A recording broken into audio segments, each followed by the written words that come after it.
반갑습니다. 여러분들과 이제 한 해 동안 이제 부동산 공시법을 같이 공부하게 같이 공부하는 겁니다. 제가 혼자 일방적으로 이제 강의를 하는 게 아니라 여러분들과 이제 같이 호흡을 하면서 같이 공부할 이제 최성호라고 합니다. 제가 이제 미리 먼저 좀 말씀을 드리면 이제 여러분들이 물론 이제 수업을 너무 이제 수동적으로 이제 수업에 임하시는 건 나중에 우리 이제 뭐 등기법에 보면 이제 이런 표현이 나와요. 이제 당사자라는 표현이 나오고 이해관계인이라는 표현이 나와요. 이해관계인이라는 말은 이제 제3자를 말하는 겁니다. 여러분들이 이제 수업에서 상당히 수동적으로 임하시면 이해관계인에 불과합니다. 근데 이 수업에서 좀 더 뭔가 적극적으로 리액션도 해주시고, 그죠? 그 다음에 뭐 수업 시간에 따로 이렇게 바로 여러분들이 이제 질문을 하시기는 곤란하시겠지만, 어쨌든 수업에 이제 여러분들이 아주 적극적으로 좀 임해 주시면, 그러면 이제 수업에서 이제 당사자가 될 수 있습니다. 그 효과 면에서는 엄청난 차이가 있습니다. 당사자와 이해관계는 아주 큰 차이죠. 그래서 되도록이면 이제 수업에서 당사자가 될 수 있도록 여러분들이 수업에 좀 적극적으로 임해 주시기를 먼저 좀 부탁을 드리고, 그 다음에 이제 제가 이제 수업의 이제 진행 방식은요, 이제 기술적으로 제 강의 기술상 이제 약간 이제 질문과 이제 문답의 형태로 이렇게 강의를 많이 진행을 합니다. 그럼 이제 제가 이제 질문을 했을 때 여러분들이 그냥 가만히 저를 노려보지 마시고, 노려보지 마시고 뭔가 입이라도 좀 뻥긋뻥긋 하면서 좀 답을 해주시면 그게 이제 당사자가 되는 길입니다.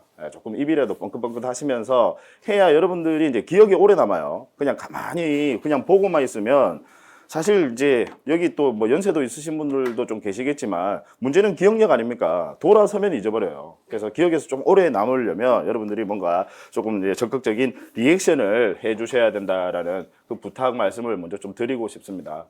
그 다음에 이제 리액션을 하실 때는, 답을 하실 때는, 너무 크게 답하지 마세요. 너무 크게 답하시면 사실 틀리면 서로 입장이 곤란합니다. 그죠? 이게 또 맞으면 다행인데, 틀리면 상당히 입장이 곤란합니다. 물론 이제 제 입장에서는 여러분들이 또 답을 하실 때 조금 틀린 답을 해주시고 하셔야 더 열의가 생겨요. 뭔가 내가 가르쳐야 되겠구나라는 열의가 생기긴 하지만 그렇다고 해서 일부러 너무 크게 틀린 답을 하시면 상당히 또 수업에 있어서 조금 지장 방해가 되기도 하더라고요. 그래서 이제 되도록이면 이제 말씀을 하시되 이제 조금 이제 작게 여러분들이 이제 답을 좀 하시면서 수업에 임하시면 훨씬 더 이제 수업이 원활하게 진행이 될 거라고 봅니다. 자, 이제 부동산 이제 공시법인데요. 아마 여기 뭐 특히 이제 처음 하시는 분들도 이제 계실 거예요. 오늘은 이제 오리엔테이션 과정입니다. 그 오리엔테이션이라는 게 이제 방향 설정이죠. 여러분들하고 이제 한 해 동안 어떻게 이제 공부를 해 나갈 것이냐. 그 다음에 지금 우리가 이제 공부해야 될 이 부동산 공시법이라는 과목이 사실 생소하신 분들도 많으실 거예요. 이 공시법이라고 하는 이 말 자체가 뭐 민법이나 뭐 형법이나처럼 단행법이 아니에요. 그냥 통칭하는 표현입니다. 그래서 공시법이라는 말 자체가 조금 생소하실 수도 있을 건데, 이 공시법이 뭔지, 그 다음에 앞으로 이제 수험의 방향, 어떻게 이제 여러분들이 좀 공부를 하셔야 될지, 뭐 이런 부분에 대해서 오늘 하루 여러분들과 같이 조금 편안하게, 오늘은 이제 정규 수업으로 이 본교재 가지고 이제 진행하는 건 아니니까요. 좀 편안하게 이제 수업을 진행을 할까 합니다. 일단 이제 제가 이제 공시법이라는 이 과목에 대해서 설명을 하기 전에 여러분들에게 아마 많이 들으셨을 거예요. 여러분들도 뭐 각각 이제 교수님들한테 뭐 일단 과목이 뭔지는 알고 계시죠. 우리 시험 과목이 다 뭔지는 알고 계실 거라고 봅니다. 사실 이제 우리 공부하시는 분들이 과거에 이제 공부하셨던 우리 선배분들, 그분들의 이야기를 많이 참조하십니다. 그죠? 아마 여기 오시기 전에도 뭐 그런 분들, 뭐 선배분들 이야기를 아마 듣고 뭐 오신 분들도 많이 계실 거라고 보는데, 선배분들의 이야기를 너무 맹신하시는 것은 안 좋습니다. 지금 무슨 이야기냐면, 이제 시험이요. 우리 공인중개사 시험이 과거 지금 올해가 이제 앞으로 여러분들이 치르셔야 될 시험이 이제 31회 시험이죠. 벌써 이제 시험이 이제 30년 동안 시험이 진행이 되어 왔었습니다. 과거에 이제 1, 2, 3회 뭐 그때 나왔던 기출 문제는 거의 현재는 돌아다니지도 않습니다. 저는 1, 2, 3회 기출 문제가 뭘 나왔는지 그걸 저는 알고 있어요. 근데 그 문제를 보면요, 상당히 아마 지금 공부하시는 여러분들 입장에서 봤을 때는 내가 그때 했을 걸 하는 생각이 드실 겁니다. 뭐 민법 문제 보면 다음 중 용익물건이 아닌 것은 이게 민법 문제예요. 지금은 그런 문제는 아예 나오지도 않습니다. 그리고 이제 갈수록 이제 시험이 아시다시피 어려워지고 있습니다. 시험이 어려워진다라고 하는 것은 그만큼 이제 공인중개사 자격증의 가치가 이제 올라간다라고 그렇게 보시면 됩니다. 그래서 저는 개인적으로는 그렇게 생각을 해요. 이 공인중개사 시험은 지금보다도 훨씬 더 어려워져야 된다라고 개인적으로는 생각합니다. 물론 여러분들이 합격하시고 난 이후에 여러분들 합격하고 난 이후에는 당연히 좀 시험이 어려워져야 된다. 이제 왜 제가 이제 그런 말씀을 드리느냐면, 왜 제가 그런 생각을 하느냐면, 저는 제가 이제 하는 일 때문에도 이제 공인중개사분들을 아주 많이 만나봐요. 중개사분들 만나보면 상당히 이제 대화를 나누다 보면 이 해박한 지식과 정보를 가지고 있다기보다는 너무 좀 주먹구구식으로 하시는 분들이 사실은 많아요. 그래서 이 공인중개사를 어떻게 보면 우리 일반인들이 약간 좀 폄하합니다. 그래서 공인중개사라는 이 자격증을 사실은 여러분들 공부를 해보신 분들은 아시겠지만 엄청나게 어려운 시험이거든요. 어려운 시험인데 아직까지도 그런 이야기가 들려요. 어느 누구 되건 농사 짓다가 홈이 잠깐 놔두고 주말에 시험 치러 갔더니 합격했다더라. 이런 이야기를 하고 합니다. 또 어떤 모임에 가면 또 어떤 분들은 나는 시험을 1년 만에 합격했어 라고 먼저 이제 자랑을 하면서 이제 포문을 딱 엽니다. 그러면 뒤질세라 또 어떤 분들은 다른 분들은 바로 그 이야기를 듣고서 나는 6개월 만에 합격을 했어. 나는 3개월 만에 합격을 했어. 이런 제가 과격한 표현을 원래 잘 쓰는 사람은 아닌데 말도 안 되는 소리죠. 사실 6개월, 3개월 모르겠습니다. 아마 저 정도 되면 6개월, 3개월 하면 합격할 수 있을지 모르겠습니다. 보통 일반인들이 6개월, 3개월에 합격할 수 있는 지금은 그런 시험이 아니에요. 그러니까 일단 그런 생각을 당연히 여러분들은 여기 계신 분들은 안 가지고 계시리라고 봅니다. 시험이 상당히 많이 어려워졌다라는 거 여러분들 그 부분은 아마 인지하고 계실 거라고 봅니다. 우리 이제 1차 과목이 있고요. 2차 과목이 있는데 1차는 다 아시다시피 이제 부동산학 개론하고 이제 민법 및 민사특별법입니다. 물론 당연히 이제 1차 시험은 이제 기본적으로 통과를 해야 2차 시험을 당연히 이 합격 여부가 이제 결정이 되는 거죠. 예전에는요, 여러분 이 1차 시험에서 이제 개론과 민법이라는 이 과목에서 상당수가 민법은 아주 등한시했었습니다. 민법은 좀 상대적으로 좀 등한시하고요. 오히려 이 개론에 좀 더 치중을 하는 측면이 있었어요. 왜냐하면 개론은 사실 처음에 공부하실 때는요, 개론이라는 과목이 상당히 어렵습니다. 왜 어려우냐면 이 개론이라는 과목에는요, 경제학을 필두로 해서 경영학, 행정학, 여러분들이 개론 과목 보시면 왜 부동산 정책론 이런 거 나와요. 그건 행정학입니다. 행정학, 거기다 법학, 특히 올해 시험 같은 경우는 부동산 법학에서 개론 문제가 많이 출제가 됐더라고요. 그래서 법학도 나오고 거기다가 심지어 여러분 감정평가 이론까지 나옵니다. 왜 감정평가사 시험 아시죠? 부동산을 감정평가하는 그 감정평가 이론까지 나옵니다. 상당히 양이 방대합니다. 거기다가 좀 전문적인 용어들이 많이 나오니까 여러분들이 처음에 접근하시기는 힘든데 오히려 개론은 뒤에 가면 점수는 잘 나와요. 점수는 상대적으로 잘 나옵니다. 그래서 많은 분들이 이제 좀 개론에 많이 치중을 해서 개론에서 70점 이상, 예전에는 개론에서 한 70점 이상을 대부분 분들이 다 받으셨어요. 정상적으로 학원에 와서 공부 안 하시는 분들 말고요. 공부 안 하시는 분들만 정상적으로 이제 학원에 오셔서 공부하시는 분들이 한 70점 이상은 다 받으셨는데 요즘은 이제 개론이라는 이 과목 자체가 물론 이제 개론이니까 상당히 좀 얕게 나오긴 합니다. 깊이 있게 나오지는 않습니다. 얕게 나오기는 하지만 요즘은 이제 제가 합격하시는 분들을 저는 늘 이제 데이터를 분석을 해보는데 합격하시는 분들이 보통은 이제 점수가 60에서 70점대에 예전에는 다 70점 이상 거의 받으셨거든요. 근데 요즘은 거의 대부분은 한 60에서 70 정도 점수 받으시더라라는 거예요. 정상적으로 이제 공부를 하신 분들이. 그러니까 그만큼 이제 개론에서 이제 점수가 예전보다는 안 나온다라는 거죠. 그 다음 이제 민법은 사실 예전에 70점 이상 개론에서 득점을 하실 때는 몇 점만 받으면 여러분 이 1차 시험에 통과가 될 수 있습니까? 평균 점수 60점인 건 알고 계시죠? 그럼 그 정도 계산은 여러분 계산기 없어도 하실 수 있잖아요. 50점 정도만 받으시면 민법에서 한 절반 정도만 맞추시면 충분히 통과할 수 있었어요. 그리고 거기다가 민법 문제가 그렇게 어렵지 않았습니다. 예전에는. 근데 지금 현재는요, 여러분 민법이 아주 많이 난이도가 올라왔어요. 예전이랑 비교할 바가 아닙니다. 개론은 약간 어려워졌고요. 민법은 아주 많이 어려워졌습니다. 그래서 민법에서 점수가 안 나오시는 분들이 상당히 많으세요. 그래서 지금 여러분들 시험은요, 1차 시험을 합격하기 위해서는 아주 민법에 여러분들이 아주 많은 치중을 특히 초반에요. 초반에 민법은 단기간에 안 됩니다. 단기간에 안 돼요. 초반에 여러분들 민법에 조금 더 많은 시간 투자를 하시면서 민법에서 안전하게 득점을 하실 수 있도록, 그래서 민법에서 여러분들이 여기서 평균적으로 60점 이상이 나올 수 있도록 여러분들이 준비를 좀 하셔야 된다라는 그 말씀을 꼭 좀 드리고 싶습니다. 그래서 사실 민법이 잘 되면요, 다른 과목도 다 잘 돼요. 심지어 공법도 잘 됩니다. 민법이 잘 되면요. 이 법학이라는 게 상당히 서로 이 연계가 되는 부분들이 많아요. 이 법학이라는 그 학문 자체가 상당히 연계가 되는 부분이 많습니다. 그래서 민법이 잘 되면요, 사실 만사형통입니다. 그래서 민법에서 이 전략을 세우실 때 어쨌든 1차 시험만 합격한다라고 여러분 통과가 되는 건 아니지 않습니까? 그래서 2차 시험을 위해서라도 여러분 민법에서 좀 더 많은 투자를 하실 필요가 있다라는 점, 그 점 좀 강조 말씀을 드리고 싶고요. 그 다음에 이제 2차 시험은 일단 이제 중개사 법령 및 실무라는 중개사 법령 및 이제 실무라는 이제 과목이 있고요. 그 다음에 이제 부동산 공법이라는 과목이 있고, 그 다음 부동산 공시법과 세법이라는 과목이 있습니다. 그래서 사실상 이제 2차 시험은 우리 형식적으로는 이제 3과목으로 분류를 하지만 사실상은 이제 2차 시험은 4과목이에요. 4과목인데 각각 문항 숫자는 이제 40문항씩 이제 출제가 됩니다. 각각 40문항씩. 공시세법 합쳐서 이제 40문제죠.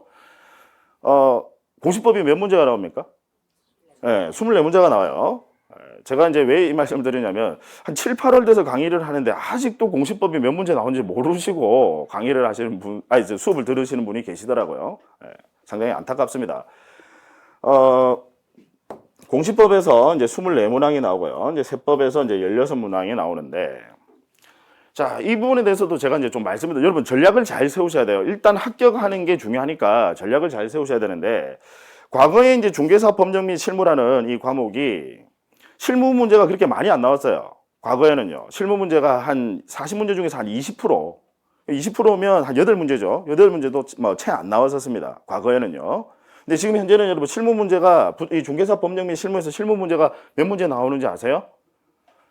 30% 나옵니다. 여기서 한 12문제가 출제가 됩니다. 그래서 법령에서 28문항이 출제가 되고요. 예전에는 이제 중개사 법령에서 비중이 훨씬 높았어요. 이보다 더 많이 출제가 됐다라고요. 그러면 정상적으로 이 중개사 법령이라는 게 양이 작아요. 양이 작으니까 정상적으로 그냥 학원만 나오시고 학원 수업만 들으시면 대부분의 분들이 여기서 80점 이상은 전부 다 득점을 하셨습니다. 80점 이상은요. 예전에 말입니다. 예전에 정상적으로 그냥 학원만 나오시면 80점 이상은 다 득점을 하셨었는데, 예전에 80점 뭐 밑으로 받으면 뭐 바보다라는 소리를 할 정도로, 그 정도로 이제 여기서 대부분의 분들이 이제 80점 이상을 득점을 하니까 중개사법이 공법도 도와주고요, 공시세법도 도와주고, 얘가 다 도와줘요. 완전히 효자죠.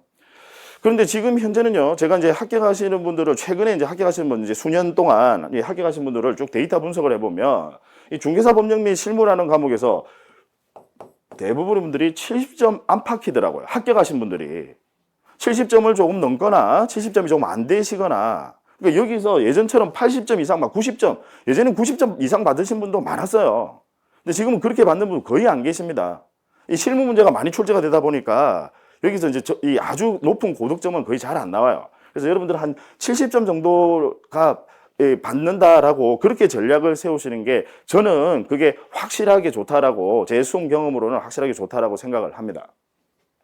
그 다음에 이제 공법은요, 예나 지금이나 똑같아요.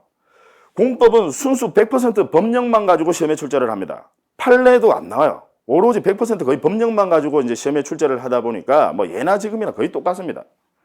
특히 지금 올해 이제 30회 시험 말고 앞에 29회 시험 같은 경우에 공법이 되게 어렵게 출제가 됐어요. 심지어 교과서에도 없는 내용이 40문항 중에서 한 7, 8문항이 교과서에도 없는 문제가 이제 출제가 됐어요. 다만 그 뭐 내용을 꼬아서 내는 게 아니라 어쨌든 법령에서 나오니까, 교과서에는 뭐 이 법령 중에서 이 조항은 별로 안 중요해서 안 실어둔 게, 그게 이제 시험에 나온 거예요. 그래서 이제 학생분들이 이제 시험을 딱 치르면서, 그러니까 29회 때를 이야기하는 겁니다. 시험을 치르시면서 이제 여기서 그냥 멘붕에 빠지는 거예요. 시험이 너무 어려우니까, 내가 안 본 게 너무 많이 나오니까. 막상 채점을 해보면요, 차이가 안 나요, 별로. 무슨 이야기냐면, 어차피 내가 교과서에서 본 게 나오나 안 본 게 나오나 점수는 크게 차이가 안 나더라고요. 과거나 지금이나 뭐 공법은 거의 점수가 다 비슷비슷해요. 그러니까 정상적으로 나오면 이 시험이라는 게 난이도를 조절하니까 과락을 받는 경우는 극히 드뭅니다. 보통 이제 이런 분들 계세요. 나 공법 과락 때문에 떨어졌다. 제가 봤을 때는 그분 다른 과목도 다 과락이에요. 특히 이제 공법 과락을 이제 강조하는 거지 다른 과목도 다 과락이에요. 그러니까 공부 안 하신 분이죠, 아예. 그러니까 정상적으로 공부하신 분들이 과락으로 떨어지는 경우는 거의 잘 없어요. 그 정도 난이도로 다 조절을 하니까요. 보통은 합격하신 분들이 50점대 안팎이다. 점수 편차가 심하지 않습니다. 편차가 별로 안 심해요. 거의 대부분 합격하신 분들은 여기에 집중이 되어 있습니다. 중개사법은 70점대 안팎이고요. 그 다음 공법은 50점대 안팎으로 거의 집중이 다 되어 있어요. 그러면 여러분들 산술적으로 딱 계산해 보면 평균 점수 몇 점입니까? 60점이에요. 60점이에요. 예전 같으면 이 중개사법이 이 공시세법도 도와주고 했었는데 도와줄 게 없어요. 공법만 커버해주면 끝난다라고 보시면 됩니다. 그럼 이제 남은 게 이제 공시세법인데 얘가 독자적으로 60점이 넘어가야 안전하게 합격을 할 수가 있습니다. 2차 시험을요. 자, 그러면 일단 이제 세법부터 먼저 말씀드리면 올해도 보니까 세법 상당히 그죠. 뭐 이런 표현이 적당한지 모르겠는데 가관이더라고요. 이게 세무사 시험을 치르는 우리가 지금 세무사 자격 시험을 치르는 건지 공인중개사 자격 시험을 치르는 건지 제가 이제 주변에 이제 세무사 회계사들한테 이 세법 문제를 이제 문제 한번 보라고 하면 그분들도 다 못 풀어요. 왜 특히 그분들은 더 못 푸느냐면 그분들은 이제 세무사 회계사 시험에서는 세법 과목이 당연히 주를 이루는데 거기서 세법은 지방세는 거의 안 한다더라고요. 세무사 회계사 시험은요, 지방세는 거의 안 해요. 근데 우리 중개사 시험에는요, 이 세법에서 지방세가 상당히 차지하는 비중이 높습니다. 뭐 재산세라든지 취득세, 등록면허세 이런 지방세가 차지하는 비중이 상당히 높아요. 그래서 지금 시험은 여러분 뭐 세무사 회계사 시험을 거의 방불케 합니다. 시험의 수준 자체가요. 그래서 대부분의 분들이 합격하시는 분들이 보니까 세법은 점수가 편차가 거의 별로 없어요. 세법도 점수 편차가 거의 없습니다. 보통 여기서 한 8문제 정도 맞추시더라고요. 합격하시는 분들이. 8문제 안팎입니다. 좀 더 많이 맞추신 분은 한 10문제 정도 맞추시는 분도 계시고 더 못 맞추시는 분 한 6문제 정도 맞추시는 분도 계시고 반을 맞추기가 쉽지 않다라는 거죠. 보통은 다 그렇더라고요. 자, 이제 남은 게 공시법입니다. 이 공시법은 이제 조금 이따가 이제 자세하게 보시겠지만 이 지적과 등기 각각 12문항이 출제가 됩니다. 지적에서 12문항, 등기에서 12문항. 정상적으로 제 수업만 꼬박꼬박 빠지지 않고 여러분들 참여하신다면 이 지적은요, 대부분의 분들이 10문제 이상은 맞추십니다. 거의 편차 없어요. 뭐 제 수업만 정상적으로 그냥 나와서 계속 조시다가 가시는 거 말고요. 와서 정상적으로 제 수업만 같이 호흡만 해주시면 한 10문제 정도는 맞추세요. 지적에서요. 자, 이제 남은 게 등기입니다. 자, 여러분, 이 60점을 받으려면 이제 계산 한번 해보자고요. 지금 18문제다, 그죠? 지금 18문제를 득점을 했어요. 그러면 등기에서 몇 문제를 맞추셔야 60점이 되는 겁니까? 6문제죠. 6문제 맞추시면 여러분 이 정도 계산은 되셔야 됩니다. 6문제만 맞추시면 60점이 돼요. 등기에서 12문제 중에서 6문제. 쉽지가 않아요. 등기에서 6문제 맞추는 게 여러분 쉽지가 않습니다. 아까 말씀드린 대로 이 등기라는 과목은 민법과 더불어서 단기간에 절대로 안 돼요. 지적은요, 단기간에 할 수 있습니다. 지적은 지금 안 하시더라도 나중에 시험에 임박해서 단기간에 충분히 가능해요. 지적은. 그리고 제 수업만 듣고 그냥 따라오시면 돼요. 근데 등기는 처음부터 해서 여러분 민법 공부하실 때 등기법도 같이 병행해서 공부를 해 주셔야 됩니다. 상당히 오랜 시간이 소요가 되는 과목이에요. 등기법은. 거기다가요. 이 등기법 같은 경우에는 합격하시는 분들이 보면 편차가 엄청 심합니다. 가장 심한 과목입니다. 이 등기법 다른 과목들은 거의 점수대가 비슷해요. 비슷한데 이 등기법은 만점부터 빵점까지 다양하게 나오더라고요. 빵점 받으시는 분들 왜 빵점 받으시냐면 여러분 왜 빵점을 받지? 객관식인데 왜 빵점을 받지 하시잖아요. 보통 공부하시는 분들이 등기법 난 등기법 그냥 포기할래. 너무 어려워. 포기할래. 라고 하시는 분들이 종종 계십니다. 물론 제 수업 듣는 분들은 절대 포기를 못해요. 왜냐하면 제가 수업에서 차지하고 있는 비중이 너무 크다 보니까 포기 못 하시는데 일반적으로 이제 등기법이 어렵다고 포기하시는 분들이 계세요. 그럼 포기를 하면 시험장에 가면 어떻게 하셔야 됩니까? 포기를 하셨어요. 그럼 시험장에 가면 어떻게 하셔야 돼요? 줄을 세우셔야죠. 그렇잖아요. 포기를 했으면 시험장에 가서 줄을 세우시면 일단 확률적으로 봤을 때 최소한 2문제는 맞추게 돼 있어요. 줄을 세우시면 2문제는 맞게 돼 있습니다. 근데 포기한다 해놓고 또 시험장에 가면요. 풀어요. 풉니다. 답만 요리요리 피해 다녀요. 그러니까 빵점이 나오는 겁니다. 아주 점수대가 다양하게 편차가 아주 심한 과목이고 단기간에 여러분들이 섭렵할 수 없는 과목입니다. 그래서 이 등기법에 여러분들이 좀 더 많은 치중을 하셔야 되고, 제가 이제 시험에서 여러분 사실 우리 등기라는 과목은요, 시험의 풀이 우리 법원행정처에서 발간하는 부동산 등기 실무라는 교재가 있습니다. 이 대법원에 법원행정처가 있거든요. 거기서 이제 발간하는 그 부동산 등기 실무라는 교재가 있는데 분량이 한 1,500페이지 가까이 됩니다. 분량이요. 그게 우리 시험의 풀이에요. 그걸 어떻게 다 해요? 다 못합니다. 그 다음 교과서에 있는 내용 다 못해요. 이걸 어떻게 다 해요? 어차피 여러분들 시험은 출제되는 부분들은 거의 정해져 있습니다. 물론 그걸 벗어나는 문제 지문에 등장은 할 수는 있어요. 등장한다 하더라도 여러분들의 합격과는 당락과는 아무런 영향을 미치지 않습니다. 조금 더 제가 극단적으로 표현을 하면 제 수업 시간에 제가 중요하지 않다, 이 부분은 중요하지 않다, 그냥 넘어가셔도 됩니다라고 하는 부분이 만약에 시험에 등장을 하면 시험에 등장할 가능성 거의 없어요. 지문으로라도 등장할 가능성 거의 없어요. 만약에 등장하면 얘는 답이 아니구나라고 생각을 하시면 돼요. 당연히 그 전제는 제 수업을 열심히 들었다라는 전제합니다. 이게 수업 시간에 한 건지 안 한 건지도 구별 못 하시면 그러면 당연히 안 되겠죠. 시험에 출제되는 부분들은 거의 정해져 있습니다. 그래서 우리는 그 부분만을 집중적으로 공부하셔야 돼요. 객관식 시험은요, 객관식 시험은 주관식 시험과 달리 주관식 시험은 얕게라도 넓게 하는 게 오히려 유리해요. 얕게 공부를 하시더라도 넓게 하는 게 중요합니다. 주관식 시험은요. 어차피 내가 쭉 써야 돼요. 근데 이게 연결이 안 되면 안 되니까 좀 넓게 하는 게 중요한데요. 객관식 시험은 5개 지문 중에서요, 4개만 확실하게 알면 만점을 받는 시험입니다. 그렇지 않습니까? 지문 5개 중에서 4개를 내가 확실하게 안다. 그러면 만점을 받을 수 있어요. 그게 이제 객관식 시험입니다. 그러니까 시험에서 여러분 객관식 시험은 중요하게 출제되는 부분들은 거의 빠뜨리지 않고 출제를 합니다. 그래서 그런 부분들을 여러분들이 좀 더 집중적으로 그렇게 준비하셔야 돼요. 너무 많은 것을 하시려고 욕심을 내시면 큰일 납니다. 절대로 그렇게 준비하시면 안 돼요. 그래서 제 수업 듣는 분들은 이제 그런 분들이 거의 안 계시는데, 보통 이제 보면 그래요. 우리 이제 여기 학원에서 이제 강의를 하면 이 강의한 내용 가지고 이제 불안한 거예요. 왜 불안하냐? 모의고사 보니까 점수가 안 나와요. 불안한 겁니다. 그래서 일찍 불안한 마음에, 점수가 안 나오니까 불안한 마음에 막 이 교재 저 교재 사시고, 그 다음에 이 자료 저 자료, 무슨 자료 수집가도 아니고, 한 번씩 제가 이제 공인중개사 시험 당일날 이제 시험의 그 한번 분위기를 보려고 시험 현장에 한 번씩 가는, 올해는 제가 이제 가지 않았는데 한 번씩 이렇게 가는 경우가 있어요. 제가 가서 한번 보려고요. 가면 보면 시험 당일날 보면요, 이 캐리어 끌고 오세요.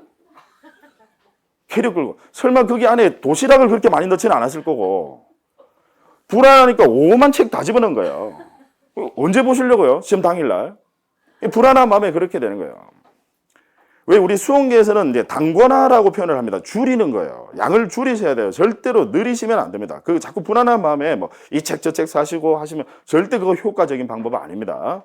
그래서 항상 제가 수업 시간에 강조드리는 부분만, 그 부분만 위주로, 그걸 조금 더 여러분들을 정확하고 깊이 있게 하면서 계속 반복을 하시는 게, 그게 합격에서는 아주 중요합니다. 지름길입니다. 그래서 그 부분을 꼭 강조 말씀을 드리고, 제 수업만 정상적으로 따라오시면 이 등기법에서도 여러분들 8문제, 8입니다. 8문제 이상은 충분히 득점하실 수 있습니다. 거의 벗어나지 않습니다. 올해도 마찬가지였어요.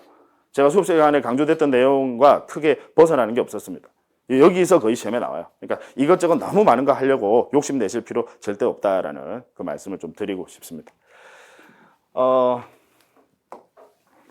자, 그러면 이제 본격적으로 우리 이제 공부하는 이 부동산 공시법이 뭐냐, 이 공시법의 도대체 여러분들이 뭘 공부하시는지 이제 거기에 대해서 이제 좀 설명을 또 드리도록 하겠습니다. 자, 공시법 뭐 처음 들어보시는 분들도 계실 건데 한자로 쓰면 이렇습니다. 공시입니다. 공적으로 보여준다, 보일 시자입니다. 즉 공적으로 널리 알린다라는 거예요. 누구나 대한민국 국민, 물론 대한민국 국민이 아니더라도 누구라도 열람하거나 등본 발급받을 수 있도록 널리 알린다라는 겁니다. 그걸 이제 공시라고 합니다. 자, 그럼 이제 공시는 두 가지입니다. 하나는 이제 지적이고요. 또 하나는 등기입니다. 그럼 지적은 뭘 지적이라고 하느냐면, 자, 여기 여러분 지자가 뭐 제가 한자로 적지 않더라도 이 지자가 뭔지는 아시겠죠? 네, 땅지자입니다. 땅지. 그래서 토지입니다. 토지의 표시를 공시하는 겁니다. 어디에 공시하느냐면 지적 공부에 이 토지의 표시를 공시하는 게 이게 지적이에요. 토지의 표시. 자, 그다음 이제 등기는 부동산입니다. 부동산. 구별을 해보자고요. 일단 두 가지 비교를 한번 해보자고요. 네, 등기는 부동산. 즉, 대상이 이제 부동산입니다. 이제 지적은 대상이 토지고요. 그다음, 등기는 표시가 아니라 부동산의 권리관계를 공시하는 겁니다. 역시 등기부라는 공적 장부에 부동산의 권리관계를 공시하는 것을 이걸 이제 등기라고 합니다. 자, 그러면 차이점. 일단, 규율 대상이 다릅니다. 지적은 우리 부동산 하면, 자, 국어사전에서 여러분 부동산 하면 뭐라고 정의를 내립니까? 국어사전에서요. 우리 사전적 국어의 그 사전적 의미를 보면 부동산 하면요. 움직이지 않는 재산이다. 그죠? 움직이지 않는 재산. 그게 이제 부동산이죠. 민법에서 부동산에 관한 법학적인 정의를 내립니다. 민법에서. 뭐라고 정의를 내립니까? 부동산 하면요. 토지 및 그 정착물을 부동산으로 한다라고 되어 있습니다. 그럼 그 정착물을 하면 여러분 대표적인 게 뭐예요? 건물이다 이 말이죠. 건물. 그래서 부동산 하면 여러분들은 쉽게 이야기하면 그냥 토지 건물이다라고 생각을 하시면 돼요. 그럼 이제 지적은요. 건물은 규율 대상입니까? 아니에요. 건물은 아예 규율 대상으로 하지 않습니다. 오로지 뭐만을 규율 대상으로 합니까? 토지만을 규율 대상으로 한다. 자, 이에 반해서 이제 등기는요. 부동산입니다. 따라서 당연히 토지 건물을 포함한다라는. 일단 규율 대상이 달라요. 네. 그다음 자, 지적이라고 하는 게 이제 토지의 표시를 공시하는 겁니다. 표시를. 이 표시라고 하는 것은 여러분 권리관계입니까? 사실관계입니까? 사실관계예요. 표시라고 하는 것은 권리관계가 아니라 사실관계입니다. 즉 영어로 이야기하면 팩트죠. 사실관계다 이 말이죠. 이 사실관계를 공시하는 것을 그 목적으로 하고요. 지적은 이에 반해서 등기는 부동산의 뭡니까? 권리관계를 공시하는 것을 그 목적으로 한다. 자, 그러면 제가 아주 유명한 대법원 판례를 여러분들에게 한번 물어보도록 하겠습니다. 여러분들이 이 내용을 지금 이제 보셨으니까 한번 물어볼게요. 자, 우리 이 지적이라는 제도는 국가기관 중에서 이 지적은요, 행정부에서 관리 운영을 합니다. 지적은 행정부에서 관리 운영을 하는데 등기는요, 사법부, 즉 법원에서 관리 운영을 합니다. 관리 운영 주체가 다르다 보니까 서로 간에 불일치의 문제가 발생할 수도 있습니다. 무슨 이야기냐면 예를 들어서 토지대장에는 면적이 70제곱미터, 토지대장에는 면적이 70제곱미터라고 나와 있는데 등기부를 봤더니 면적이 80제곱미터라고 나와 있다. 이해하시겠죠? 관리 운영 주체가 서로 다르다 보니까 불일치의 문제가 발생할 수도 있습니다. 자, 그러면 만약에 토지 표시가 지적공부와 등기부가 서로 불일치하더라. 토지 표시가. 즉, 이 지적공부에는 아까 토지대장에는 면적이 70제곱미터, 등기부에는 80제곱미터, 서로 불일치하더라. 관리 운영 주체가 다르다 보니까 불일치 문제는 발생할 수 있다 이 말이죠. 그럼 이 경우에 어느 게 우선할까요? 둘 중에 토지 표시에 있어서는 어느 게 우선할까요? 지적공부가 우선한다라는 게 대법원 판례입니다. 왜냐? 지적이라고 하는 것은 토지의 표시를 공시하는 것을 그 목적으로 합니다. 따라서 불일치할 때는 당연히 지적공부가 우선한다. 그 다음 우리 지적공부에는 나중에 이제 배우실 건데요. 권리관계는 일일이 다 공시하지 않고 오로지 소유자만 공시합니다. 소유자만. 그래서 소유자가 마찬가지로 지적공부와 등기부가 서로 불일치할 수도 있습니다. 예를 들어서 토지대장에는 소유자가 갑이라고 되어 있는데 등기부에는 소유자가 을이라고 되어 있다. 서로 불일치할 수 있습니다. 어느 게 우선할까요? 등기부가 우선한다라는 게 대법원 판례입니다. 충분히 이해하실 수 있겠죠.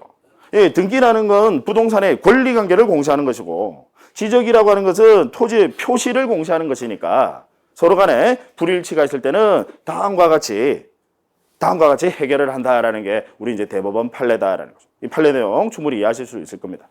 지금 오늘 하는 내용은 여러분 나중에 이제 본격적으로 수업에 들어가게 되면 아주 이제 자세하게 다룰 내용입니다. 뭐 그냥 오늘은 편안한 마음으로 여러분들이 그냥 한번 들어만 두시기 바랍니다. 자, 그러면 이제 제도의 취지를 왜 지적이라는 제도가 나왔고 왜 등기라는 제도, 도대체 이게 왜 나왔느냐, 왜 이걸 공시하느냐, 그 제도의 취지에 대해서 이 취지를 아셔야, 물론 이 취지 자체가 여러분들 시험에 직접적으로 출제되는 것은 아니지만 이런 배경 지식이 있어야 응용하는 문제가 나오면 여러분들이 쉽게 그걸 또 접근하시면서 맞출 수가 있습니다. 이 취지를 좀 이해를 하자고요. 자, 제가 한번 여러분들에게 물어볼게요. 예를 들어서 서울특별시 중구 명동에, 중구 맞죠? 네, 중구 명동에 소재하고 있는 토지. 다른 조건은 다 똑같습니다. 하나는 명동에 소재하고 있어요. 그 다음 또 하나는요, 경상북도 뭐 어디, 예전에 제가 이제 개별 공시지가 나온 거 보니까 전국에서 제일 개별 공시지가가 높은 게 이제 명동에 있더라고요. 지금은 바뀌었는지 모르겠는데 명동에 그 지하철역 나오면 그 화장품 가게 있어요. 그 화장품 가게. 거기가 이제 개별 공시지가가 우리 전국에서 제일 높더라고요. 그 다음에 이제 공시지가가 제일 낮은 게 경상북도에 있더라고요. 경상북도 어디 산골에 있더라고요. 자, 그럼 하나는 경상북도의 토지가 소재하고 있어요. 또 하나는 중구 명동에 소재하고 있습니다. 다른 조건은 완전히 똑같다는 전제하에서, 다른 건 다 똑같아요. 면적도 똑같고 토지가 생긴 모양도 똑같고 심지어 뭐 도로 상황 이런 것들은 다른 것들은 다 똑같다는 전제하에서 어느 게 세금 많이 내야 될까요? 어느 토지 소유자가 세금 많이 내야 될까요? 명동이죠. 이 명동 같은 경우에 아까 제가 말씀드린 대로 우리 그 화장품 가게 우리나라에서 제일 개별 공시지가가 높은 토지 가격의 공시지가가 어느 정도 되는지 아십니까? 이제 우리 이제 평이라는 말이 익숙하죠. 보통 한 3.3제곱미터 남짓 되지 않습니까? 한 평당 한 어느 정도 될 것 같습니까? 개별 공시지가가 한 3억 정도 되더라고요. 개별 공시지가가요. 당연히 뭐 그게 세금 많이 내야 되겠죠. 자, 다른 예를 한번 들어볼게요. 나중에 이제 또 배우시겠지만 우리 이제 밭농사를 하면요. 밭농사는 이제 물을 상시적으로 이용하지 않고 식물을 주로 재배하는 토지, 이제 밭농사입니다. 밭농사라요. 그럼 지목을 전으로 설정을 합니다. 하나는 지목이 전이에요. 그러면 그다음 일반적인 건축물이 있는 토지는 지목을 대로 설정을 합니다. 자, 하나는 지목이 전이고 하나는 대입니다. 다른 조건은 역시 똑같다라는 전제하에서요. 어느 게 세금 많이 내야 될까요? 대죠. 그죠? 그 다음 다른 조건은 똑같다는 전제하에서 하나는 면적이 100제곱미터고 하나는 200제곱미터입니다. 어느 게 세금 많이 내야 될까요? 200제곱미터죠. 다른 조건은 다 똑같다는 전제하에서요. 무슨 이야기인지 아시겠죠? 자, 그럼 왜 이 토지 표시를 왜 굳이 지적 공부에 이렇게 공시하도록 하느냐 하면 최초의 목적은 뭐냐면 세금을 부과하기 위한 겁니다. 그렇게 이해하시면 돼요. 이 자체가 시험에 나오지는 않습니다. 이걸 우리가 강학상 세지적이라는 표현을 쓰는데 그런 표현 절대로 시험에 나오지 않습니다. 오로지 지적은 100% 법령만 가지고 시험에 출제를 해요. 그래서 그건 여러분들 뭐 굳이 이런 표현은 아실 필요 없고 취지 정도는 이해하셔야 돼요. 세금을 부과하기 위해서. 그래서 이 토지 표시를 일일이 지적 공부에 전부 다 공시해야 하도록 하는구나 라고 그렇게 이해를 하시면 됩니다. 자, 그 다음 등기입니다. 부동산의 권리관계 왜 공시하도록 하느냐? 부동산의 권리관계는 도대체 이제 왜 공시하도록 하느냐? 자, 제가 여러분들에게 한번 사례를 한번 내볼게요. 여러분들이 한번 생각을 해보십시오. 한번 맞춰보십시오. 자, 갑이라는 사람이 이 X라는 부동산의 소유자입니다. 소유자. 그 다음 을과 임대차 계약을 체결했어요. 그래서 갑을 임대인이라고 하고요. 을을 임차인이라고 합니다. 임대인, 임차인이라는 말을 많이 들어보셨죠? 그 다음, 자, 이제 우리 시험에 이제 여러분 직접적으로 나오지 않지만 이 정도 배경 지식은 여러분들이 또 아실 필요가 있습니다. 여러분, 대차계약. 말 그대로 빌려주고 빌려받는 계약입니다. 종류가 몇 가지 있느냐면요. 세 가지 있습니다. 세 가지 종류가 있어요. 먼저 첫 번째가 소비대차. 그 다음 사용대차. 그 다음 임대차입니다. 종류 세 가지가 있어요. 이 중에서 여러분들 시험 범위에 들어가는 것은 뭐만 들어가느냐면 임대차만 들어갑니다. 여러분들 시험에는 임대차만 들어갑니다. 종류가 세 가지예요. 그럼 소비대차는 뭐냐면 말 그대로 빌려주고 빌려 쓰는데 빌려주는 거 이제 빌려 쓰는 걸 이제 차라고 합니다. 빌려주고 빌려 쓰는데 말 그대로 소비를 하고 나중에 다시 돌려줄 때 반환할 때는 동량의 물건으로 그대로 다시 반환을 하는 겁니다. 그 물건을 일단 소비하고 쓰고 난 이후에 반환을 합니다. 자, 그러면 여러분들 잘 이해하셨는지 제가 한번 물어볼게요. 제가 가령 이분에게 쌀 100가마를 빌려줬어요. 쌀 100가마를 빌려줬습니다. 나중에 이제 돌려주기로 했습니다. 무슨 계약일까요? 소비대차 계약입니다. 이분 쌀 빌려주면 그냥 쌀 가만히 들고 계실 거예요? 아니잖아요. 먹잖아요. 먹고 나중에 동량의 물건으로 그대로 다시 반환을 하는 겁니다. 이해하시겠죠? 그걸 소비대차 계약이라고 합니다. 그러면 사용대차와 임대차는 뭐냐? 자, 소비대차는 일단 쓴다라고 쓰고 나중에 동량의 물건으로 반환하는 건데 사용대차와 임대차는 그 목적물을 그대로 반환하는 겁니다. 다시 그대로 돌려준다 이 말이에요. 그러면 사용대차와 임대차 둘 다 목적물 그대로 돌려주는 겁니다. 그럼 사용대차는 뭐냐면 무상입니다. 임대차는 유상입니다. 이에 따른 반대급부를 지급한다 이 말이죠. 즉 쉽게 이야기하면 월세 준다고요. 임대료. 여기 임대차 임대료 차임 이야기하는 겁니다. 임대료 준다. 사용대차는 그냥 무상으로 빌려주는 걸 이야기하는 겁니다. 자, 예를 들어서 제가 이분에게 펜을 빌렸어요. 잠시 이제 쓰려고 펜을 빌렸습니다. 나중에 이제 다시 돌려줘요. 무슨 계약입니까? 사용대차 계약. 이해하시겠죠? 제가 그에 따른 뭐 임대료 주는 거 아니다 이 말이죠. 사용대차 계약. 그다음에 임대차는 아예 이에 따른 반대급부 임대료까지 지급하는 겁니다. 차임을 지급하는 거예요. 그걸 이제 임대차 계약이라고 합니다. 자, 그래서 둘 사이에 이제 임대차 계약을 체결을 했습니다. 자, 가령 예를 들어서요. 계약 기간을 2년으로 정했어요. 이 X라는 부동산에 대해서 임대차 계약을 체결하고 계약 기간을 2년으로 정했다. 자, 아직 계약 기간이 남아 있습니다. 남아 있는 상태에서 갑이 병에게 이 X라는 부동산을 양도를 합니다. 소유권을 넘겨버려요. 자, 그래서 병이라는 사람은 이제 새로운 소유자입니다. 새로이 소유권을 취득한 사람을 법률 용어 알아두세요. 뭐라고 표현하느냐면 제3취득자다라고 이렇게 표현합니다. 법률 용어 물론 나중에 자주 보시게 되겠지만 제3취득자, 즉 새로운 소유자, 신소유자를 말합니다.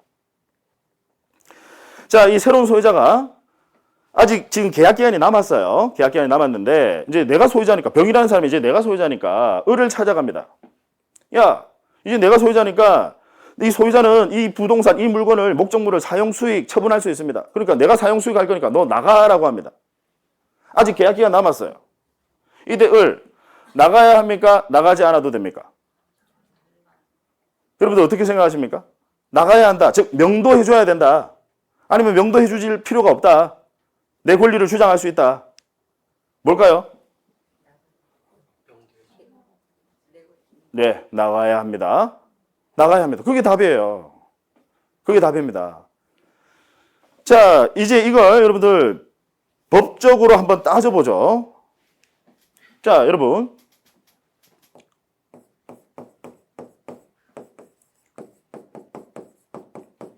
재산권, 재산.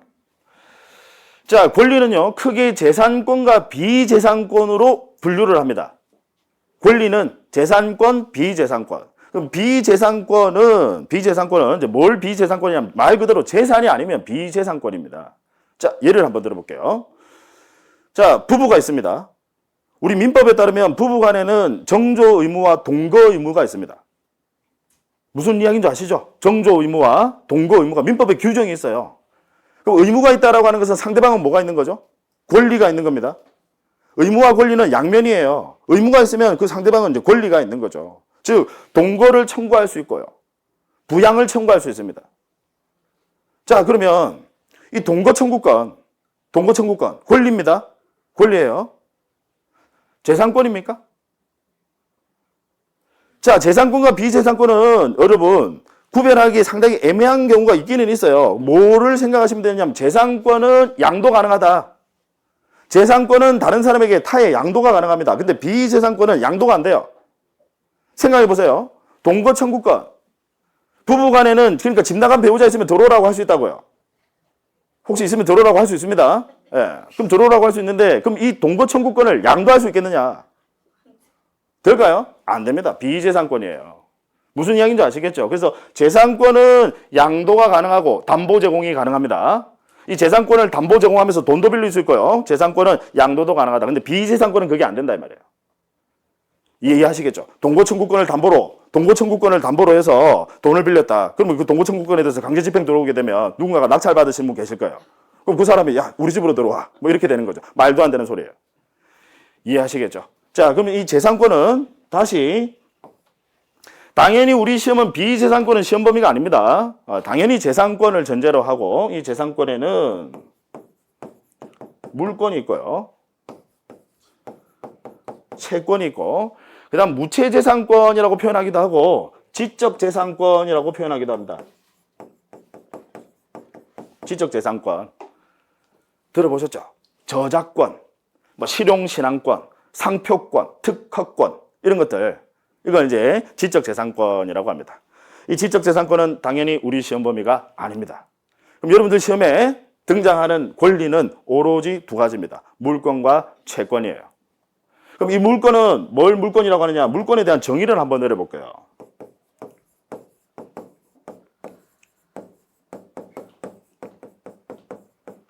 물건에 대한 권리를 물권이라고 합니다.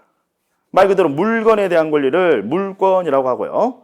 그럼 채권은 뭘 채권이라고 하느냐면 제가 그냥 쉽게 표현을 하면요. 채권은 그 상대방, 즉 사람, 그 상대방에 대한 권리를 채권이라고 한다. 자, 이게 이제 물권과 채권의 개념입니다. 물권은 물건에 대한 권리, 그 객체가 물건입니다. 물건에 대한 권리를 물건이라고 하고 채권은 그 상대방에 대해서 뭔가를 요구할 수 있는 권리, 그걸 채권이라고 합니다. 자, 그러면 제가 여러분들 지금 물건 가지고 계시죠? 여러분들이 그 물건의 권리자입니다. 근데 제가 그 물건을 제가 가져가요. 달라고 할 수 있습니까? 있죠. 저 외에 다른 사람이 또 가져갑니다. 달라고 할 수 있습니까? 없습니까? 있어요. 그래서 아주 중요한 개념입니다.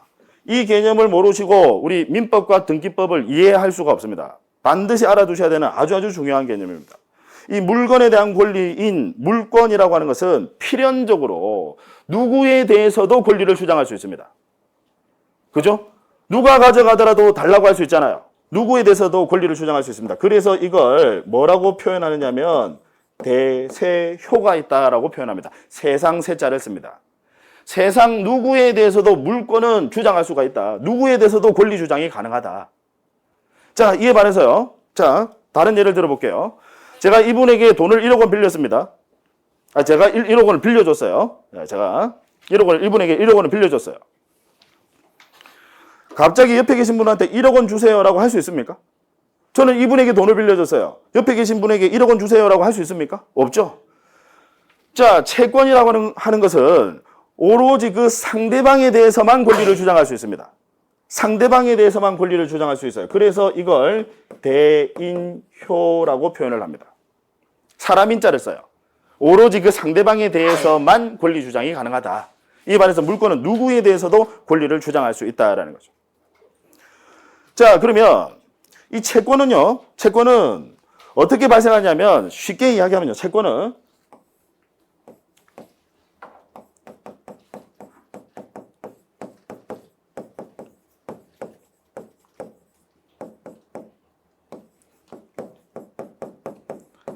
계약을 통해서 나온 권리입니다.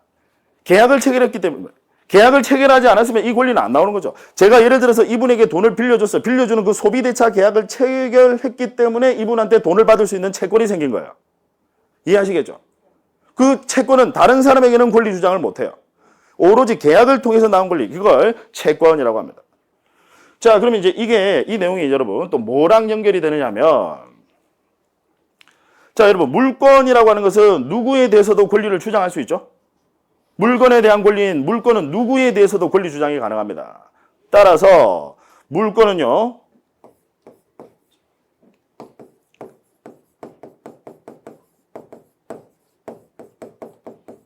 우리 민법 185조의 물권 법정주의와 연결이 됩니다. 이 물권 법정주의라는 말은 물권은 반드시 법에서 정해진 것만 물권이다 이 말이에요. 그래서 물권의 종류와 내용은 임의로 창설하지 못한다. 이게 민법 185조의 내용이에요. 이걸 물권 법정주의라고 합니다. 왜? 물권은 누구에 대해서도 권리를 주장할 수 있기 때문에 만약에 물권도 종류와 내용을 임의로 창설할 수 있다면 저는 이런 물권을 만들 거예요. 제가 가지고 있는 이 부동산에 반경 50m 이내는 아무도 접근하지 못하는 물권 만들 수 있습니까? 없어요. 물권이라고 하는 것은 필연적으로 누구에 대해서도 권리를 주장할 수 있기 때문에 아예 법에서 그 종류와 내용을 딱 정해놓고 있다 이 말이죠. 이에 반해서요, 채권은 모든 사람에게 권리 주장이 가능한 것이 아니라 오로지 계약을 체결한 그 상대방에 대해서만 권리 주장이 가능하다 그죠? 따라서 이 채권은 뭐랑 연결이 되느냐면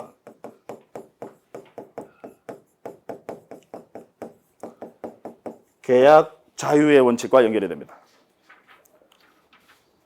어차피 그 상대방에 대해서만 권리를 주장할 수 있기 때문에 그 계약의 내용을, 권리의 내용을 자유롭게 만들어낼 수 있다 이 말이죠. 그래서 여러분들 시험에, 우리 민법 시험에 나오는 이제 계약법이라는 그 파트가 있는데, 여러분들 시험에는 계약법 파트에서 매매와 교환, 임대차만 시험 범위에 들어갑니다. 근데 민법에서 나와 있는 계약의 전형계약 총 종류가 14가지가 있어요. 그 외에도 11가지가 더 있습니다. 근데 그 당시 현행민법이 1960년 1월 1일에 제정이 됐어요. 제정 시행이 됐습니다. 1960년 1월 1일에. 근데 그 민법이 만들 당시에는 없던 계약, 지금 얼마든지 만들어져 있습니다. 왜냐하면 계약 자유원칙, 어차피 그 상대방에 대해서만 권리를 주장할 수 있으니까. 그 대표적 계약을 제가 예를 들어 볼게요. 리스 계약이라고 들어보셨죠? 리스 계약, 민법에는 없습니다. 그런 계약. 만들 수 있어요? 없어요? 있어요. 프랜차이즈 계약이라고 들어보셨죠? 가맹점 계약. 그죠? 가맹점 프랜차이즈 들어보셨죠? 민법에 없습니다. 계약 만들었어요. 그 외에도 뭐 팩토링 계약, 뭐 여러 가지 계약의 형태 얼마든지 만들어낼 수 있습니다. 그 상대방에 대해서만 권리를 주장할 수 있으니까. 다만 그럼 또 이거 얼마든지 만들어낼 수 있다라고 하면 별별 계약을 다 만들어요. 그 별별 계약이 뭐냐면 도박 계약, 첩 계약. 첩 아시죠, 여러분? 처음 듣는 표정을 짓고 계십니까? 예. 네. 첩 계약.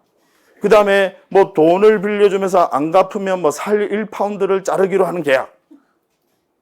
될까요? 제한할 필요 있겠죠.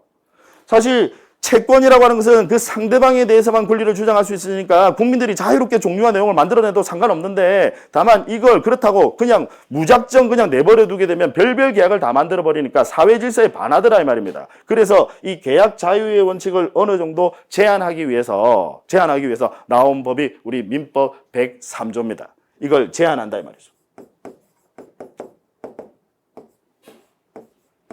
민법 103조. 사회 질서에 반하는 법률 행위는 무효로 한다. 따라서 도박계약 무효다 이 말이죠.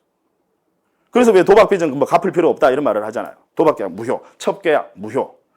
뭐 돈 빌려주면서 살 1파운드를 자르기로 하는, 안 갚으면 살 1파운드로 자르기로 하는 계약 무효다 이 말이죠. 이해하시겠죠? 예. 네. 자, 그러면 이제 다시 본론으로 들어가면요. 자, 여러분. 지금 새로운 소유자 병이라는 사람이 지금 임차인 아직 계약기간이 남아있어요. 계약기간이 남아있는데, 야, 내가 소유자니까 소유권 물권입니다. 소유권 물권입니다. 자, 그러면 내가 소유자니까 을에게 자신의 소유권을 주장할 수 있습니까? 없습니까? 있어요. 물권이니까. 그 물건에 대한 권리, 물권이니까 주장할 수 있죠. 그러면 안 나가고 버티시려면 항변할 수 있는, 대항할 수 있는 권리가 있어야 돼요. 근데 을이라는 사람은 지금 무슨 권리를 가지고 있느냐면 임차권을 가지고 있는데, 이 임차권은요, 임대차 계약을 체결했으니까 나온 권리입니다. 그죠? 만약에 갑과 을 사이에 임대차 계약을 체결하지 않았으면 을에게 임차권이라는 권리는 발생합니까? 안 해요. 계약을 통해서 나온 권리입니다. 채권입니까? 물권입니까? 채권이에요. 그죠? 계약을 통해서 나온 권리는 여러분 채권입니다. 그러면 채권은 오로지 누구에게만, 을이 가지고 있는 임차권은 오로지 누구에게만 주장할 수 있습니까? 갑에게만요. 자기랑 계약을 체결한 갑에게만 주장을 할 수 있지 병에게는 권리 주장을 못한다 이 말입니다. 채권이니까요. 따라서 을은 비켜주셔야 된다 이 말이죠. 명도해 주셔야 된다 이 말이에요. 버틸 수가 없습니다. 나가셔야 돼요. 다만 법은 항상 공평입니다. 법은 항상 공평해요. 이 경우에 을은 누구에게는 책임을 물을 수 있습니까? 비켜주시기는 하셔야 돼요. 부동산은 명도해 주셔야 됩니다. 다만 누구에게 책임을 물을 수는 있을까요? 갑에게요. 왜? 갑에게 2년 동안 내가 그 부동산을 2년 동안 사용하기로 했는데 이가 팔아버림으로 인해서 자신이 2년 동안 사용 수익을 하지 못하게 됐다 그죠? 그러면 갑은 의무를 불이행한 겁니다. 의무를 불이행했어요. 채무불이행. 채무불이행에 따른 손해배상 책임은 을은 갑에게 물을 수 있으면 변론으로 하고 손해배상 책임은 물을 수 있다 이 말이죠. 다만 이 부동산은 비켜주셔야 된다. 자, 그러면 을이 안 비킬 수 있는 방법이 있어요. 을이 이 부동산을 명도해 주지 않을 방법이 있습니다. 뭐를 하시면? 등기입니다. 그게 등기입니다. 그래서 이 임차권을 등기하게 되면요. 이 임차권 등기를 하게 되면 공시가 되는 거죠. 공시가 되면 누구라도 볼 수 있지 않습니까? 이렇게 되면 등기를 하게 되면 대항력, 즉 다시 이야기하면 대세효가 생긴다 이 말이에요. 이게 등기제도입니다. 권리관계는 공시하게 되면요. 대항력, 대세효가 생긴다. 누구에게도 권리를 주장할 수 있다. 따라서 만약에 갑과 을이 임대차 계약을 체결하면서 임차권 등기를 을이 하였다면 그때는 새로운 소유자 병, 제3취득자 병이 명도를 요구하더라도 을은 병에게 임차권을 주장할 수 있습니까? 없습니까? 있다 이 말이죠. 그럼 제가 등기했다라는 말 안 했잖아요. 항상 여러분들은 주어진 설문만 가지고 판단하셔야 됩니다. 저 등기했다는 말 안 했어요. 그럼 여러분들은 아마 등기했을 거야. 이렇게 생각하시면 안 돼요. 그럼 혼자 틀려요. 그 다음 여러분 등기 여러분이 갑이라고 생각을 해보세요. 임차권 등기 해주고 싶습니까? 안 해주고 싶어요. 소유자 임차권 등기 해주기 싫죠. 그 다음 심지어 임차인 을 등기 안 하고 싶어요. 왜? 등기를 하면 비용이 발생합니다. 등기 비용이 발생합니다. 등기 비용은 권리자가 부담하는 것이 원칙입니다. 임차권자인 을이 비용 부담을 하는 것이 원칙이에요. 지금 안 그래도 돈 없어서 지금 세 들어가는데 무슨 등기까지 하고 또 이게 나중에 등기하면 또 나갈 때 또 말소하고 해야 되거든요. 귀찮단 말이에요. 등기라는 제도가 있더라도 안 하더라 이 말이에요. 사실 등기만 하면 안전한데 등기라는 제도가 있어도 안 해요. 그래서 이게 사회적으로 문제가 됐습니다. 지금 우리나라에서 여러분 본격적인 아파트 건설은 거의 1980년대부터라고 봐요. 물론 그 전부터 아파트 건설은 이미 진행이 되어 왔었지만 본격적으로 이제 아파트 건설이 이제 1980년 전국적으로 이제 80년대. 그래서 이 80년대에 상당히 이게 사회적으로 문제가 됐었습니다. 그래서 예전에 여러분 한지붕 세가족이라는 드라마가 있었거든요. 1980년대 그 나왔던 드라마가 있는데 1월 아침에 했던 드라마가 있습니다. 거기 보면 이 내용이 나오더라고요. 거기에도 이런 내용이 나와요. 사회적으로 이제 문제가 되는 겁니다. 이 지금 X라는 부동산이 예를 들면 이 판잣집이에요. 여기 을이 들어가서 임차인 살고 있어요. 근데 이 병이 누구냐면 이제 건설회사입니다. 지금 이거 사가지고 여기다 아파트 지으려고 해요. 그러니까 이제 이걸 삽니다. 그럼 계약기간 남았어요. 을은 당연히 계약기간 남았으니까 자기가 거기서 이제 살 수 있을 것이다라고 생각을 하고 있는데 병이라는 사람이 나가라고 하니까 나가야 된다. 등기도 안 했단 말이에요. 나가야 되더라 이 말입니다. 당연히 나가야 됩니다. 그러니까 이게 막 신문에 이제 신문지상에 이런 게 나오는 거예요. 막 일가족 전원 사망, 동사, 추운 엄동설 안에 쫓겨나가지고 막 죽고 하는 게 이게 문제가 되더라는 겁니다. 그래서 여러분 예전에 그 29만 원밖에 없는 우리 대통령, 제가 그 29만 원을 이야기하는 이유가 다 있습니다. 나중에 등기 그 각하 사유할 때 29조거든요. 그거 외울 때 다 이유가 있는데 어쨌든 그 대통령이 이제 취임을 하면서 사회적으로 이게 문제가 되니까 법조인들과 학자들을 불러 모읍니다. 야, 이 등기라는 제도 있어봐야 사람들이 안 하니까 이런 사회적으로 문제가 발생하니까 너희들이 그걸 한번 모색을 해봐. 등기하지 않더라도 을이 나가지 않을 방법을 한번 모색을 해봐. 라고 해서 나온 게 주택임대차보호법입니다. 그게 이제 주택임대차보호법이에요. 그래서 주택임대차보호법에 따르면 등기하지 않더라도 대항력이 발생할 수 있습니다. 우리 주택임대차보호법에 따르면. 등기하지 않더라도 대항력이라고 하는 것은 누구에게도 권리를 주장할 수 있게 된다 이 말입니다. 등기하지 않더라도. 주임법에 따르면요. 뭐를 하시면요. 주민등록 하시고. X라는 부동산의 주민등록, 다른 말로 하면 전입신고 같은 말입니다. 들어가서 주민등록 전입신고 하시고요. 거기다가 이 부동산을 점유하시면 들어가서 사신다 이 말이에요. 이해하시겠죠? 그래서 주민등록과 점유를 하게 되면 대항력을 인정하는 것으로 특별법에서 이런 규정을 두고 있습니다. 자, 제가 왜 여러분 지금 앞에 우리 서두부터 이런 좀 복잡하고 어려운 이야기를 왜 꺼내느냐 하면 부디 제발 여러분들은 지금 밖에서 이제 사회 경험을 많이 하셨을 거예요. 경험을 하셔서 여러분들은 이 특별법이 너무 익숙한 겁니다. 특별법이 너무 익숙해서 이걸 일반화에 오류를 범하십니다. 이건 특별법이에요. 그러니까 시험에 출제가 되면 항상 우리는 원칙대로 판단을 하셔야 돼요. 제가 여러분 X라는 부동산이 주택이다라는 말 했습니까? 안 했어요. 제가 여러분들에게 물어볼 때 주택이라는 말을 안 했어요. 거기다가 지금 을이라는 사람이 주민등록을 하였고 을이 이 X라는 부동산을 지금 점유하고 있다 이런 말 하였습니까? 안 했어요. 그러면 원칙을 가지고 판단을 하셔야 되는데 그러면 나가야 되는 겁니다. 명도해야 되는 겁니다. 근데 여러분들은 어떻게 하냐? 이게 너무 익숙하니까 그냥 그 문제를 보시면서 설문을 보시면서 이렇게 생각하세요. X는 당연히 주택일 거야. 여러분들 스스로 그냥 그렇게 생각하십니다. 당연히 주택일 거야. 그 다음 을은 주민등록 했겠지. 점유하고 있겠지. 라고 생각을 하시는 거예요. 그 특별한 것을 일반화를 시켜버립니다. 그러니까 틀리는 거예요. 시험에서는. 지금 제 이야기 아시겠죠? 따라서 이 경우에 을이 안 나갈 수 있는 방법은 등기를 하시든지 임차권 등기를 하시든지 그러면 대항력이 생깁니다. 그 다음 주민등록을 하고 점유를 하게 되면 주택임대차보호법에 의해서 대항력이 생깁니다. 이해하시겠죠? 네. 자, 그러면 다시 마무리하고 잠깐 쉴게요. 자, 우리 등기라는 제도 왜 나왔느냐? 이 부동산의 권리관계를 공시하게 되면 어떠한 효력이 발생합니까? 제3자 누구에 대해서도 대항력이 발생한다. 즉 다시 이야기하면 대세효가 생긴다 이 말이에요. 이 제도가 등기라는 제도입니다. 그래서 여러분들은 이제 저랑 같이 앞으로 이제 지적과 이제 등기라는 이 과목을 각각 이제 공부를 할 겁니다. 일단 제도의 취지가 뭐냐, 그 정도는 기본적으로 알고 계셔야, 그런 배경 지식 정도는 있으셔야 여러분들이 원활하게 더 수업에서 이제 따라오실 수가 있습니다. 자, 잠깐 쉬었다가 이어서 하도록 하겠습니다.